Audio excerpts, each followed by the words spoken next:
چستا بد تشکیل پشپو کی ځان ور باندې پټو او دې ورستي نوبات کی دتاو کړه هم لسرو هما چې لخام کو در جوړ کړه او جانانا مرمو خړلې پروت دې پر مزار غڅا درمو خړلې پروت دې پر مزار غڅا درو چستا بد تشکیل پشپو کی ځان ور باندې پټو او دې ورستي نوبات کی دتاو کړه هم لسرو هما چې لخام کو در جوړ کړه او جانانا مرمو خړلې پروت دې پر مزار غڅا درمو خړلې پروت دې پر مزار غڅا درو چړنلې می دین غشتې د کالو سر دې پروت دې داستا د فضیلت ورځ پاج پال مارې کی چړنلې می دین غشتې د کالو سر دې پروت دې داستا د فضیلت ورځ پاج پال مارې کی تنینو زڅکوم دا ځلې سر لاسونه بستا ببلت کښېږ د منکرزي کاخترو هما چې لخام کو در جوړ کړی و جانانا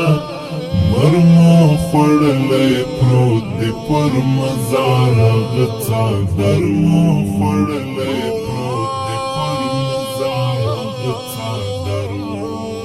چستا بد تشکیل پشپو کی ځان ور باندې پټو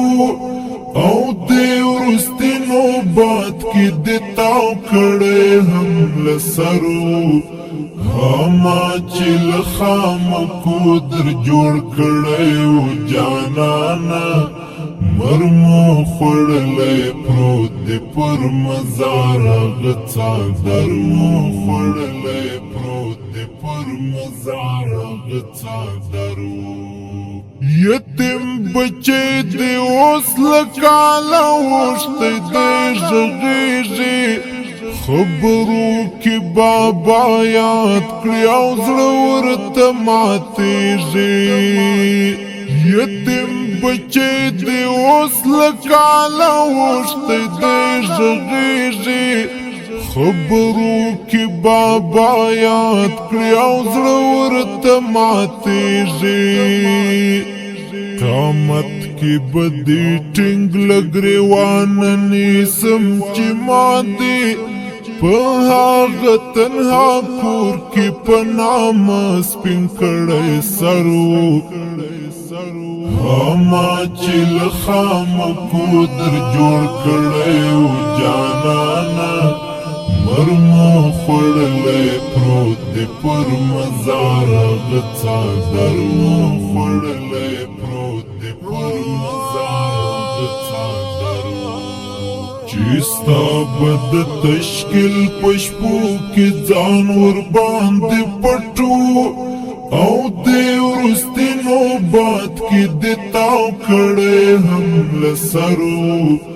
هما چې لخام کو در جوړ کړه او جانانا مرمو خړلې پروت دې پر مزار غڅا درمو خړلې پروت دې پر مزار غڅا درو داستا د حجرې او د سنگر د وخت ملګری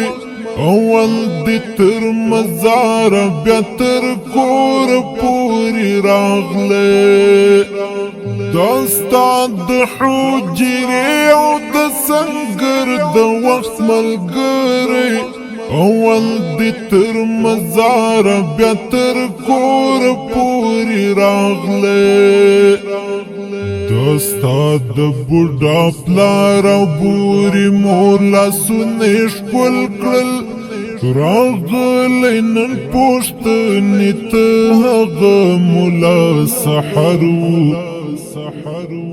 هما چې له خامکو در جوړ کړی و جانانه مرمو خوړلی پروت دی پر مزار هغه څادر مو خوړلی پروت دی پر مزار هغه څادر چې ستا به د تشکیل په شپو کې ځان ورباندې پټو او دې وروستي نوبات کې دې تاو کړی هم له سرو هما چې له خامکو در جوړ کړی و جانانه مرمو خوړلی پروت دی پر مزار هغه څادر مو خوړلی پروت دی پر مزار هغه څادر چې ستا به د تشکیل په شپو کې ځان ورباندې پټو او دې وروستي نوبات کې دې تاو کړی هم له سرو هما چې له خامکو در جوړ کړی و جانانه مرمو خوړلی پروت دی پر مزار هغه څادر مو خوړلی